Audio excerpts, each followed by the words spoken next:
नमस्कार, मी आहे तुमच्यासोबत नरसिंग भुरे. आरोग्य दूत न्यूज मध्ये आपलं मनपूर्वक स्वागत. मित्रांनो, आजच्या धावपळीच्या आणि मोबाईलच्या युगात मुलांना संस्कार, संस्कृती आणि आपल्या परंपरेची ओळख करून देणं ही काळाची मोठी गरज आहे. अशा वेळी जिल्हा परिषद प्राथमिक शाळा मालखेडे तालुका एरंडोल यांनी घेतलेला उपक्रम खरोखरच प्रत्येक शाळेसाठी प्रेरणादायी ठरावा असा आहे. आषाढी एकादशीच्या पावन निमित्ताने शाळेत शिक्षणाची वारी मोठ्या उत्साहात काढण्यात आली. या वारीमध्ये पालखी दिंडी, वृक्ष दिंडी आणि ग्रंथ दिंडी यांचा सुंदर संगम पाहायला मिळाला. सकाळपासूनच संपूर्ण शाळेत भक्तिमय आणि आनंदी वातावरण होतं. लहान लहान विद्यार्थी वारकऱ्यांच्या वेशात, डोक्यावर तुळशीची माळ, काळा कपाळावर टिळा आणि चेहऱ्यावर निरागस हास्य हे दृश्य प्रत्येकाच्या मनाला स्पर्श करून जाणार होतं. कार्यक्रमाची सुरुवात शालेय व्यवस्थापन समितीचे अध्यक्ष सौ शीतल पवन पाटील यांच्या हस्ते पालखी पूजन झालं. त्यानंतर गावभर पालखी दिंडी काढण्यात आली.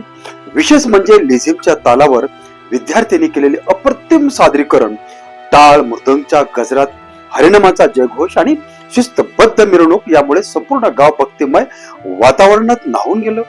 यावेळी कुमारी वेदिका पाटील आणि तनुजा पाटील यांनी संत मुक्ताबाई आणि संत जनाबाई यांच्या ओव्या सादर करून उपस्थितांची मने जिंकली.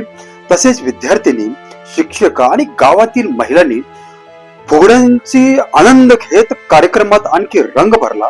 या उपक्रमामागे एक मोठा संदेश आहे. आजची पिढी मोबाईल, सोशल मीडिया आणि आभासी जगात अधिक रमू लागली आहे. अशा काळात मुलांच्या मनात संस्कार, पर्यावरणाची जाणीव, वाचनाची आवड आणि आपल्या संत परंपरेबद्दल आदर निर्माण करणारे असे उपक्रम अत्यंत आवश्यक आहेत.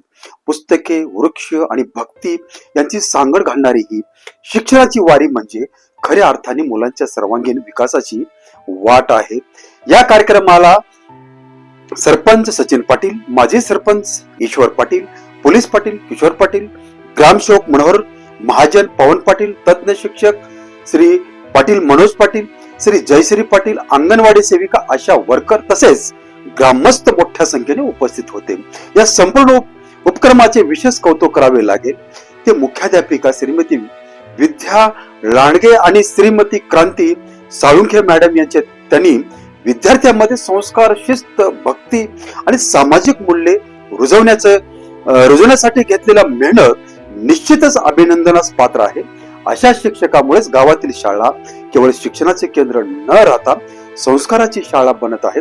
अशा प्रेरणादायी उपक्रमामुळे मुलांमध्ये देशप्रेमी, संस्कृतीप्रेमी, पर्यावरण संवर्धन आणि वाचन संस्कृतीचे बीज रुजतात. प्रत्येक शाळेंनी आणि प्रत्येक पालकांनी अशा उपक्रमामागे प्रोत्साहन दिलं तर भविष्यात नक्की संस्कृत, जबाबदार आणि संवेदनशील पिढी घडेल.